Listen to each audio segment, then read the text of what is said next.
Hello everyone, कैसे हैं आप सभी। हम लोग देख रहे थे यूपीएसआई की टेस्ट सीरीज और उसी को आगे कंटिन्यू करते हैं। कुछ सवाल ऑलरेडी फर्स्ट सीरीज में कर चुके थे यूपीएसआई की, उसी के आगे अब हम लोग आगे के सवाल देखते हैं। सवाल आपके सामने है कि एक व्यक्ति की आय 2,000 रुपये बढ़ जाती है और आयकर की दर 14% से 12% हो जाती है, लेकिन आयकर पहले के बराबर है। इन दोनों परिस्थितियों में 20% तथा 30% आयकर मुक्त है। इस व्यक्ति की वर्तमान आय क्या है। आप एक चीज देखिए, यहाँ पर कांस्टेंट क्या है ये हमें समझना होगा। तो आप देख सकते हैं कि कांस्टेंट यहाँ पर है कि आयकर जो है, जो इनकम टैक्स है, वो पहले के बराबर है। जितना हम पहले दे रहे हैं उतना बाद में भी दे रहे हैं, यानी कि आय टैक्स जो है, इनकम टैक्स, वो कांस्टेंट है। तो आपने कहा कि चलिए ठीक है, यदि मैं इनकम मान लूं कि पहले इनकम यदि x थी, बाद में इनकम y रह गई, तो उस कंडीशन में x का 14% इसको मिला और दूसरे को मतलब या बाद में कितना हो गया, 14% से 12% हो गया। क्लियर। साथ ही साथ इस 14% का जो 20% है उस पर हमें कोई टैक्स नहीं देना है, यानी हमको 14% का 20% पर टैक्स नहीं देना है, यानी 80% का मुझे टैक्स देना है। सेकेंड लाइन में हमको 30% पे कोई टैक्स नहीं देना है, यानी जो भी पैसा होगा उसका 70% जो होगा उस पर हमको टैक्स देना है। अब आप वैल्यू इनको काट पीट लो, ये वैल्यू 0 से 0 कैंसिल, परसेंटेज से परसेंटेज कैंसिल, ये 0 से ये 0 कैंसिल, 7 एकम 7, 7 दूनी 14 और 4 से काटा 3 बार गया, 4 से काटा 2 बार गया, यानी फाइनल जो रेशियो हमको मिला है वो 4:3 का मिला है। ये रेशियो आपको टैक्स का मिलेगा, तो इनकम का क्या रेशियो मिलेगा। ये रेशियो किसका है, टैक्स का। तो इनकम का क्या रेशियो होगा, जस्ट रिवर्स से होगा। तो जस्ट रिवर्स इसका करोगे तो कितना आ जाएगा, 3 और 4। सवाल में दे रखा है कि इनकम 2,000 रुपए बढ़ जाती है। हमारे हिसाब से यदि हम रेशियो को ऑब्जर्व करें तो इनकम कितने परसेंट बढ़ रही है। जब आप रेशियो को ऑब्जर्व करोगे तो इनकम आप यहां से 1 बढ़ रही है। इसी एक की वैल्यू सवाल में दे रखी है 2,000। इसी एक की वैल्यू सवाल में कितनी दे रखी है, 2,000। हमसे पूछा गया है कि इस व्यक्ति की वर्तमान आय क्या है। वर्तमान आय 4 यूनिट है, एक की वैल्यू 2,000, तो 4 की वैल्यू कितनी आ जाएगी, 8,000 आ जाएगी।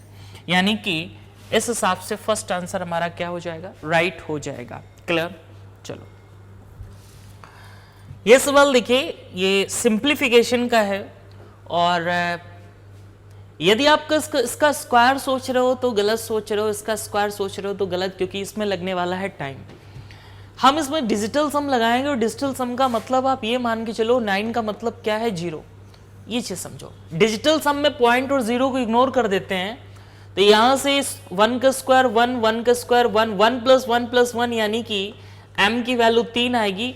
ये 3 का स्क्वायर 9, 9 का मतलब अभी बताया 0, 3 का स्क्वायर 9, 9 का मतलब 0, पॉइंट तो इग्नोर कर देंगे और n का मान भी यहां से कितना आ जाएगा, 3। आप बोलोगे 0.3 क्या हुआ, 0 और पॉइंट को इग्नोर कर रहे हैं, तो अब m प्लस n निकालोगे तो कितना आएगा, m प्लस n आ जाएगा हमारे पास 6। कितना आ जाएगा, 6।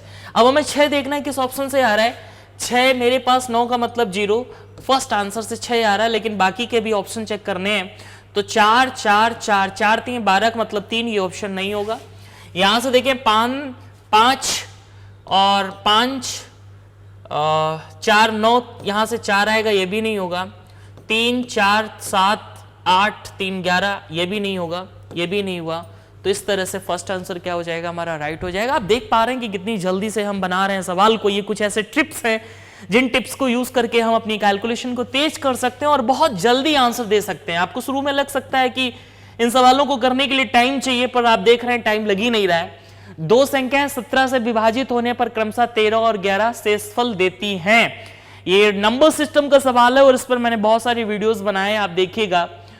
दो संख्याएं 17 से विभाजित होने पर क्रमशः 13 और 11 शेषफल देती हैं यदि उन संख्या का योग, आपसे कहा जाए संख्याओं का योग, आपको संख्या का योग नहीं करना है, आपको रिमाइंडर का योग करना है। तो 13 11 का सम करोगे तो आएगा 24। कितना आएगा, 24। और 24 को जब आप 17 से भाग लगाओगे तो रिमाइंडर कितना आएगा, 7। यहां से रिमाइंडर आ जाएगा, यानी कि बी आंसर राइट हो जाएगा। ये आपके पास नंबर सीरीज है। इस नंबर सीरीज को आप कैसे करते हैं, एक बार वीडियो को पॉज करना और खुद से करने की कोशिश करना। आप एक चीज देखो यहां पर कि सबसे पहले तो 3 5 लास्ट के 2 नंबर कॉमन मिल रहे हैं। जैसे यहां से 5 7 आप देखोगे यहां पे कॉमन, मतलब आगे वाली जो सीरीज आएगी उसमें कॉमन होगा। ये पैटर्न होता है नंबर सीरीज का। साथ ही साथ एक काम करो, ये फर्स्ट एंड लास्ट का डिफरेंस देखा करो। फर्स्ट एंड लास्ट का डिफरेंस कितना है? फर्स्ट एंड लास्ट का डिफरेंस है 4। 1 5 में डिफरेंस 4 का, 3 7 में डिफरेंस 4 का, 13 17 में डिफरेंस 4 का। ये जो डिफरेंस है ये बाहर आ जाएगा आपका, और लास्ट के 2 नंबर कॉमन है। इसका मतलब ये कि लास्ट के 2 नंबर इसके स्टार्टिंग के 2 नंबर से कट जाएंगे। तो आपको यहां से स्टार्टिंग के फर्स्ट 2 नंबर लेने, यहां से लास्ट के 2 नंबर लेने हैं। क्लियर?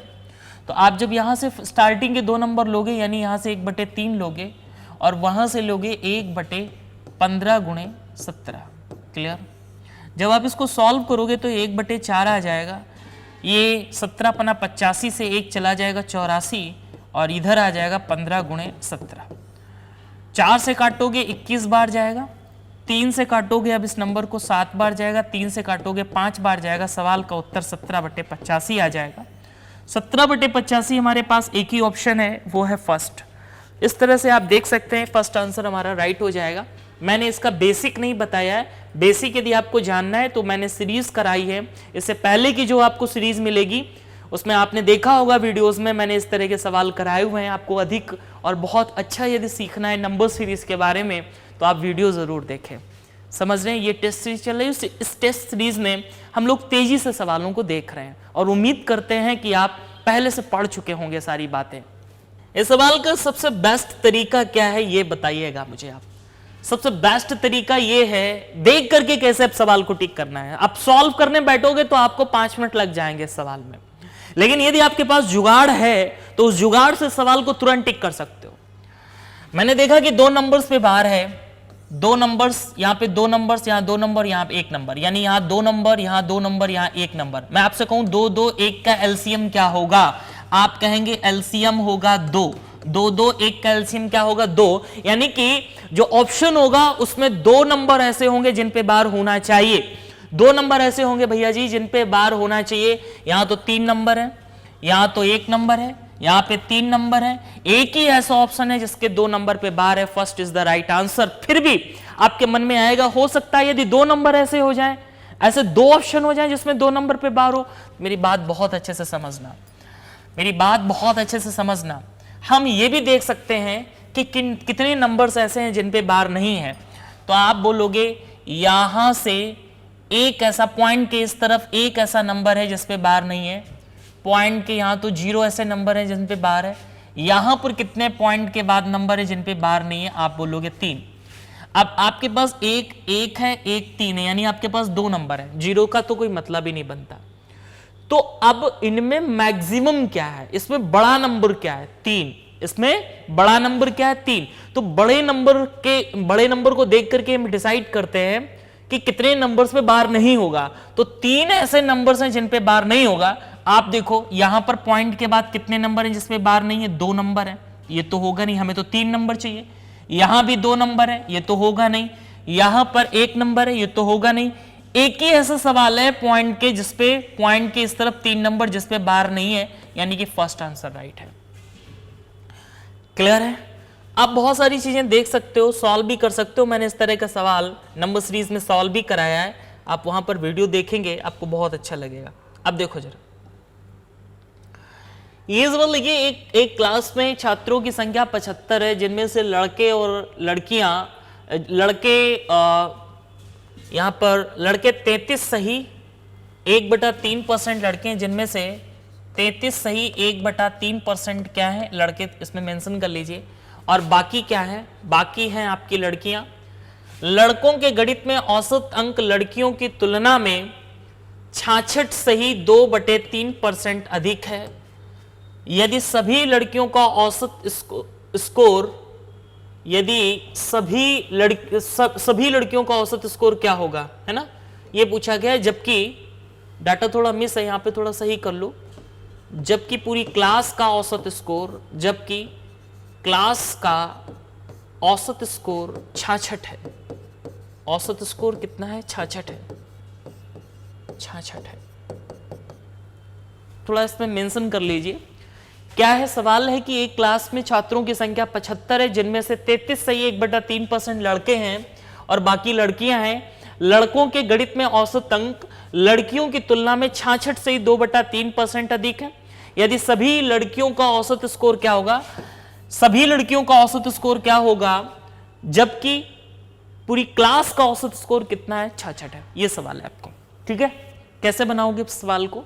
सबसे पहले तो 33 से 1/3% यदि लड़के हैं, यदि मैं बॉयज और गर्ल्स के रेशियो की बात करूं, नंबर ऑफ स्टूडेंट्स की बात करूं, तो नंबर ऑफ स्टूडेंट्स का यदि रेशियो होगा वो होगा 1:2। क्लियर? 33 सही 1/3 क्या है लड़के, तो 66 से 2/3 लड़कियां होंगी, रेशियो होगा 1:2 का। या ऐसे भी बोल सकते हो 33 से 1/3 की फ्रैक्शन होती है 1/3, एक लड़के हैं तो 2 लड़कियां होंगी, मिलके 3 हो जाएगा। सबसे पहले हम स्कोर की बात करेंगे। यहां से स्कोर लड़कों का ज्यादा है, कितना ज्यादा है, 66 से 2/3। 66 से 2/3 की फ्रैक्शन क्या होती है, 2/3। दो नंबर यदि लड़कियों के हैं तो 3 ज्यादा हैं, इधर समझिएगा जरा, यहां से 66 से 2/3% का मतलब है 2/3, ये ज्यादा है। स्कोर किसका ज्यादा है, बॉयज का। किससे, गर्ल्स का स्कोर कितना है, 3, तो बॉयज का 2 ज्यादा है, यानी गर्ल्स का 3 है तो बॉयज का कितना होगा, 5। ये स्कोर का रेशियो दे रखा हमारे पास। यदि हम नंबर ऑफ स्टूडेंट्स की बात करें तो नंबर ऑफ स्टूडेंट्स का रेशियो क्या आएगा, नंबर ऑफ स्टूडेंट्स का रेशियो है 1 और 2 का। कितने का, 1 और 2 का। यहां से डिफरेंस चेक करोगे कितना आएगा, 3 का, 2 का, सॉरी, यहां से डिफरेंस कितने का, 2 का। यहां से सम कितने का, 3 का। ये बराबर करो, इसमें 3 का गुणा, इसमें 2 का गुणा, तो ये वैल्यू आ जाएगी 15 और 9, ये वैल्यू आ जाएगी 2 और 4। यदि हमें क्रॉस वाला नंबर चाहिए तो चाहे तो 15 में 4 घटा दो या 9 में 2 जोड़ दो, आएगा 11। इस 11 की वैल्यू सवाल में 66 दे रखी है तो 1 की वैल्यू 6 आएगी। और हमसे गर्ल्स का पूछा है, गर्ल्स का 9 है तो कितना आ जाएगा, 54 आ जाएगा। यानी डी ऑप्शन क्या हो जाएगा, राइट हो जाएगा। थोड़ा सा डिफिकल्ट था पर इतना नहीं कि आप समझ ना पाओ। ये देखो, 3 संख्याओं में से पहला दूसरे से दुगना है। अच्छा, पहला फर्स्ट नंबर, सेकेंड नंबर और थर्ड नंबर, 3 नंबर से पहला दूसरे से दुगना है। पहला डबल है ना, किससे, दूसरे से। यदि ये 1 है तो ये कितना है, 2। तीसरे का आधा है, कौन आधा है, तीसरे का। तीसरे का आधा है, कौन आधा है, पहला नंबर। तो ये नंबर कितना होगा, डबल होगा 2 से, यानी कितना होगा, 4। इतनी बात बताइए, ये बात आप समझ गए। यदि हम इनका एवरेज निकालें, चूंकि एवरेज इन तीनों संख्याओं का कितना दे रखा है, 56। यदि हम यहां से एवरेज निकालें तो 3 4 कितना होता है, 7। 7/3 की वैल्यू सवाल में कितनी दे रखी है, 56। पूरी वैल्यू कितनी आ जाएगी, 8। 1 की वैल्यू कितनी आ जाएगी, 24। हमसे पूछा है पहले और तीसरे नंबर का अंतर। पहले और तीसरे नंबर का अंतर कितना है, 2। 1 की वैल्यू 24 है तो 2 की वैल्यू कितनी होगी, 48। यानी कि डी ऑप्शन क्या हो जाएगा, राइट हो जाएगा। क्लियर? ये देखो जरा, इसमें थोड़ा सा ठीक है, ओके ओके। ये क्यूब यहां नहीं है, ये क्यूब यहां लिखो जरा, थोड़ा सा सही कर लो, क्यूब यहां करो, ठीक है। ये है क्यूब आपका, ओके ओके ओके, ठीक है, पक्का। चलो, तो आप मुझे एक बात बताओ, सवाल आपके पास ये है कि x बराबर स्क्वायर रूट 2 क्यूब रूट 4, और ये स्क्वायर रूट आगे तक है। फिर क्या है, फिर है स्क्वायर रूट 2 क्यूब रूट 4। बात को बहुत अच्छे समझना। फिर क्या है, स्क्वायर रूट 2 क्यूब रूट 4। और ये सिलसिला इन्फिनिटी तक चलता गया है, ये सिलसिला इन्फिनिटी तक चलता गया है। तो आप अब यहां से ये बोलोगे कि यदि मैं इसका स्क्वायर हटाऊं, ये रूट हटाऊं, ये रूट हटाना यदि मुझे हो तो मुझे क्या करना पड़ेगा, दोनों तरफ स्क्वायर करना पड़ेगा, यही तो। यदि ये हमें स्क्वायर, ये रूट अंडर रूट हटाना है तो क्या करना पड़ेगा, दोनों तरफ स्क्वायर। तो एक्स स्क्वायर बराबर आ जाएगा 2 और क्यूब रूट कितना, 4। और आगे आप देखोगे ये पूरा का पूरा पोर्शन जिसको मैं रेड कलर से बोल रहा हूं, ये पूरा का पूरा पोर्शन क्या है, एक्स है। अब यदि मुझे ये क्यूब रूट हटाना है तो दोनों तरफ क्यूब करना पड़ेगा, तो पावर आ जाएगी यहां से, दोनों तरफ क्यूब करेंगे तो ये आ जाएगा x की पावर 6 बराबर 2 का क्यूब करेंगे तो 8 आएगा, और 8 चौको कितना आ जाएगा 32, और ये x से x कैंसिल हो जाएगा, x की पावर 5 बचेगा बराबर 32 है, तो x बराबर कितना आ जाएगा 2, यानी कि बी आंसर क्या हो जाएगा, राइट हो जाएगा। ये देखिएगा कि 5,000 रुपए की राशि को दो भागों में इस प्रकार विभाजित किया गया है कि 5 से 1/5 वर्षों में 6 से ही 2/3 प्रतिवर्ष के दर से ब्याज हमको मिल रहा है, ठीक है।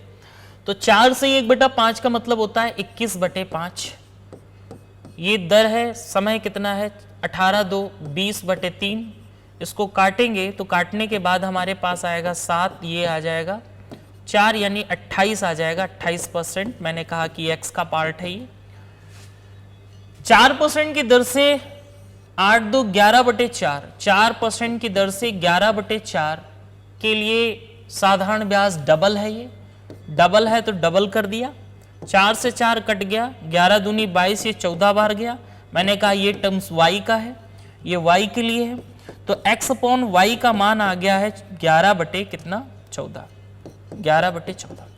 ओवरऑल जोड़ोगे कितना आएगा 25, 25 की वैल्यू सवाल में 5000 दे रखी है, एक की वैल्यू कितनी आएगी 200, एक की वैल्यू 200 आएगी। मुझसे दो भागों का अंतर पूछा है, तो अंतर यहां से कितने यूनिट है 3, एक की वैल्यू 200 है तो 3 की वैल्यू कितनी आएगी 600, यानी कि सी ऑप्शन क्या हो जाएगा, राइट हो जाएगा। क्लियर?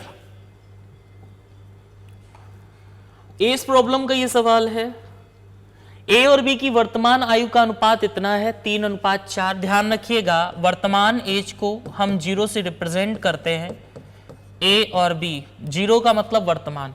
5 साल पहले उनकी आयु का अनुपात 5:7 था, 5 साल पहले की एज को माइनस और बाद की एज को प्लस। उनकी 10 साल बाद आयु का अनुपात क्या होगा ये हमको बताना है। सबसे पहले आप इसको बैलेंस करो, इसकी बैलेंसिंग जरा समझना किस तरह से ये बैलेंस होता है, इसकी बैलेंसिंग बहुत अच्छे से समझना। यहां से अंतर देखो कितना है 1 का, यहां से अंतर देखो कितना है 2 का, इस अंतर को बोलते हैं हॉरिजॉन्टल डिफरेंस। इस हॉरिजॉन्टल डिफरेंस को जैसे ही आप बराबर करेंगे वर्टिकल डिफरेंस बराबर आ जाएगा, और वर्टिकल डिफरेंस हमारे पास, पहले तो हॉरिजॉन्टल डिफरेंस बराबर करते हैं, यहाँ पे भी 2 लाते हैं और इसके लिए मुझे 2 का गुणा करना पड़ेगा ऊपर, जिससे ये वैल्यू आ जाएगी 6 और 8, और यहां से आ जाएगा 5 और 7। अब आप अंतर देखिएगा बराबर बराबर है। इस 1 की वैल्यू सवाल में कितनी दे रखी है, इस 1 की वैल्यू यहां से अंतर निकालोगे 5 आएगी, 1 की वैल्यू 5 है तो 6 की वैल्यू 30 है, 4 की वैल्यू 40 है। क्लियर? 30 और 40 आ चुका है। उनकी 10 साल बाद आज पूछी गई, हालांकि ये 0 पे है, ये तो वर्तमान पे, 10 साल बाद यही 30 वाला कैंडिडेट 40 का होगा, 10 साल बाद ये 40 वाला 50 का होगा, और रेशियो आ जाएगा 4:5, यानी नन ऑफ दिस क्या हो जाएगा, इसका आंसर हो जाएगा। क्लियर? ये देखें ट्रेन प्रॉब्लम का ये सवाल है, बहुत ही सिंपल सा सवाल है। रेलगाड़ियां क्रमशः 54 और 36 किलोमीटर की चाल से समांतर दिशाओं पे चल रही हैं। जब वे विपरीत दिशाओं में चलती हैं तो एक दूसरे को 10 सेकंड में क्रॉस करती हैं। जब वो विपरीत दिशाओं में चलेंगी तो चालें जुड़ जाएंगी, तो 36 और 54 90 हो जाएगा। 90 को 5/18 से गुणा करेंगे, कितना आ जाएगा 25, यानी कि L1 प्लस L2 की वैल्यू हमको पता चल गई कितनी है 25। लेकिन जब हम 10 का गुणा करेंगे तो हमारे पास दोनों की लेंथ का सम आ जाएगा, कितना आ जाएगा 250। समान दिशाओं में चलने तेज वाली रेलगाड़ी बैठे हुए व्यक्ति को एक दूसरे को, जब वो समान दिशा में चलती है, मतलब अब डायरेक्शन सेम हो गई, जब डायरेक्शन सेम हो जाएगी तो चालें सब्ट्रैक्ट कर देते हैं। 36 और 54 का डिफरेंस कितना है, 18 तिहाई 18 दूनी यानी 18 डिफरेंस है, यानी कि 5 किलोमीटर पर सेकंड इन दोनों का 5 मीटर पर सेकंड आ जाएगा। और उसका टाइम कहाँ दिया गया है, टाइम दिया गया है 30 सेकंड। तो 5 का गुणा जब 30 में करेंगे तो कितना आ जाएगा 150 आ जाएगा, यानी इनका डिफरेंस कितना है 150। हमसे स्पीड वाली लंबी वाली जो स्पीड से चल रही है ट्रेन L1 की लेंथ बतानी है, तो दोनों को जोड़ा, 402 का भाग लगाया 200, 400 में 200 का भाग लगाएंगे कितना आ जाएगा यहाँ से 200, यानी L1 की वैल्यू कितनी आ जाएगी 200, और यही हमसे पूछा गया है, यानी कि सी ऑप्शन क्या हो जाएगा, राइट हो जाएगा। देखिए एक चीज का बहुत ध्यान रखिएगा, यूपीएसआई की टेस्ट सीरीज आप जैसा कि देख रहे हैं कि स्पीड यदि आपके अंदर है और ये सारी चीजें हम लोग, आपको लग रहा है कि ये सवाल मैंने जैसे किया कि आप नहीं कर सकते, इतना बड़ा सवाल जितना आपको पढ़ने में टाइम लगा होगा उससे कई गुना कम समय में हम उस सवाल का आंसर दे पा रहे होंगे। आप देखिएगा हमारे यहां जितने भी बैचेस चलते हैं, उन सारे बच्चे, जितने भी बच्चे हैं, उस सारे बच्चे सवाल का आंसर इसी तरह से देते हैं। और वो दे इसलिए पा रहे हैं क्योंकि वो प्रॉपर टाइम दे रहे हैं। जब आप भी प्रॉपर टाइम देंगे, पर्टिकुलर चीजों को पढ़ेंगे, तो आप भी एलिजिबल हो सकते हैं और ऐसे ही आंसर देंगे आप। मैं ये समझ के चल रहा हूं कि ये सारी चीजें आपको आ रही हैं और आपने पढ़ रखी हैं। यदि मैं आपको यहां पर टेस्ट पेपर पढ़ाने बैठेंगे तो बहुत टाइम लगेगा। हर एक इसमें बहुत सारे कॉन्सेप्ट छिपे हैं, इस सवाल में बहुत सारे राज छिपे हैं, जो कि यदि हम एक एक यदि परत खोलेंगे तो 1 ही घंटा इसी में लग जाएगा, जबकि हमको सवाल बहुत सारे करने होते हैं। मेरी बात को आप समझ पा रहे होंगे। आगे देखते हैं। देखिए ये सवाल देखिएगा, बहुत ही प्यारा सवाल है कि एक दिल के टूटने पर उसकी भावनाओं का अनुपात 1, 2, 3, 4 है। दिल की कीमत भावनाओं के वर्ग के अनुक्रमानुपाती है। दिल टूटने पर 700 रुपए का नुकसान हुआ तो दिल की मूल कीमत ज्ञात करो। दिल की मूल कीमत का मतलब होता है इनिशियल वैल्यू आपको ज्ञात करो। भाई जी मुझे एक बात बताइए, दिल जब टूटा नहीं था तो फीलिंग्स का रेशियो कितना था? अभी जब दिल टूट गया तो फीलिंग्स का रेशियो ये है, ये किसका रेशियो? फीलिंग्स का, यानी भावनाओं का रेशियो ये है, भावनाओं का रेशियो ये है कि नहीं? ओके। और हमें पता है सवाल में दे रखा है कि दिल की कीमत जो है वो कैसे निकलती है। भावनाओं का स्क्वायर कर दीजिए, दिल की कीमत मिल जाएगी आपको। वैसे जब दिल टूटा नहीं था तो सारी भावनाएं, सारी फीलिंग्स एक ही दिल में थी। हम टोटल फीलिंग्स काउंट कर लेते हैं, कितनी है? 3, 3, 6, 4, 10। यदि फीलिंग्स टोटल 10 हैं तो इसका स्क्वायर करने पे मुझे इसकी कीमत पता चल जाएगी। 10 का स्क्वायर कितना होता है? 100, यानी कि 100 यूनिट उसकी कीमत थी। पक्का?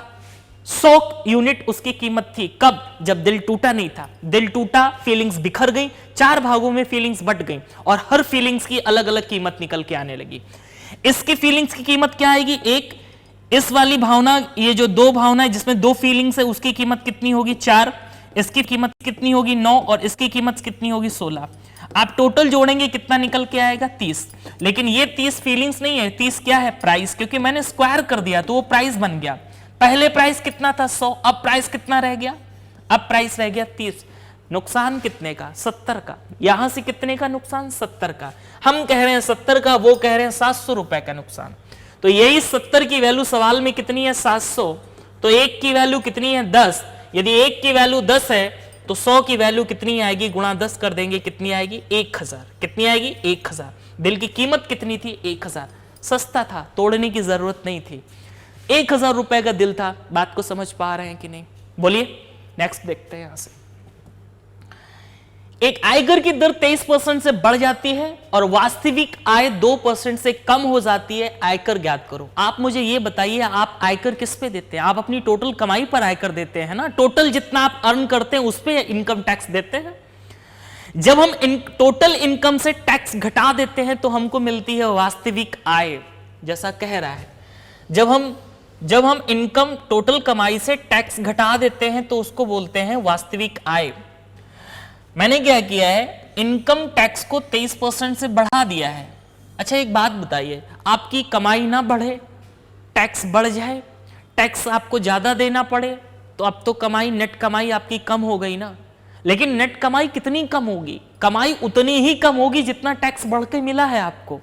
तो हमने कहा कि जितनी यदि इनकम टैक्स आपका 23% बढ़ जाएगा तो इस 23% के बढ़ने से इफेक्ट क्या पड़ेगा कि आपकी जो नेट इनकम है वो कम हो जाएगी। कितने परसेंट? 2% कम हो जाएगी। तो भाई जी एक बात बताओ, नेट, तो अब यहां से हम टैक्स और नेट इनकम में रेशियो देखें तो टैक्स और नेट इनकम का रेशियो कितना आ जाएगा? 2/23। बोलो ना। लेकिन यदि इसी टैक्स का यदि मुझे परसेंटेज ज्ञात करना हो तो टैक्स तो हम 2 दे रहे हैं ना, टैक्स का परसेंटेज टोटल इनकम से निकलेगा। मतलब देखो 2 रुपए टैक्स देने के बाद हमारे पास बचता कितना है? 23 रुपए। चुकी है नेट इनकम है, नेट इनकम टैक्स के बाद की वैल्यू होती है। तो 2 रुपए हमने टैक्स दे दिए, नेट इनकम 23 बचा, यानी कि कमाई मेरी कितनी थी? 25 की ना। तो 2/25, 1/25 का मतलब 4, 2/25 का मतलब 8, नहीं पता 100 का गुणा कर लो, कितना आ जाएगा? 8%। नेट इनकम कितनी आ जाएगी? 8%। क्लियर है ना?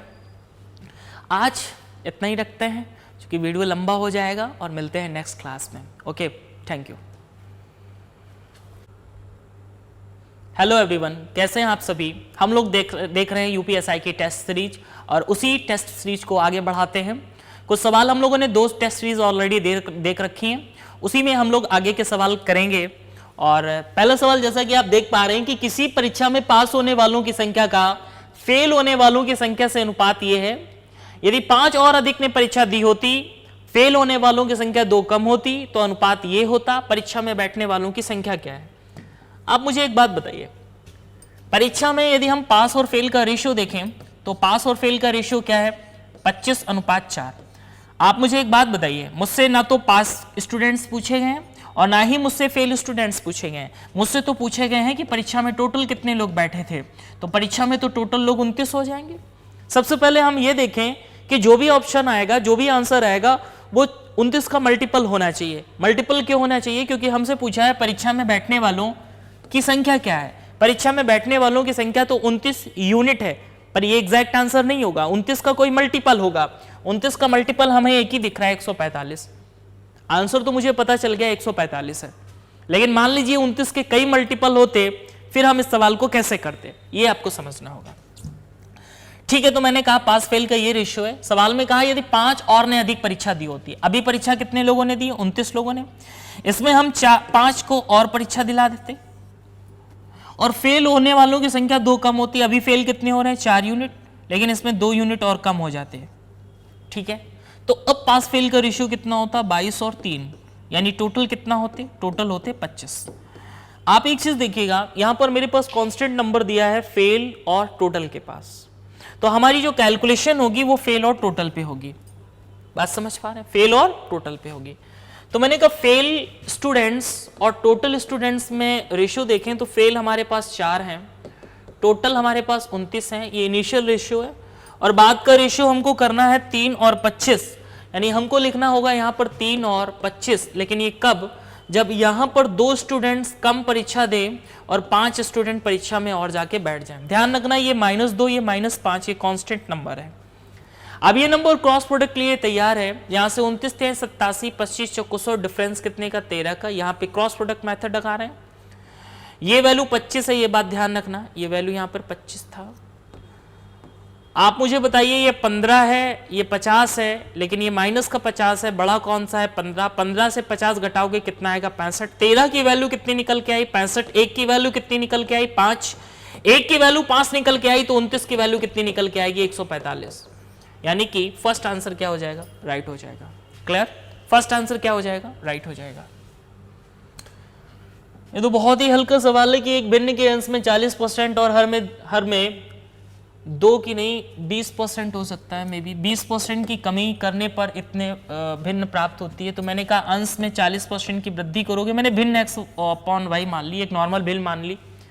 एक नॉर्मल भिन्न हमने मान ली x/y, और अंश में 40% की वृद्धि तो 140, हर में 20% की कमी तो 80, जिससे ये भिन्न कितनी हो गई? 7/10।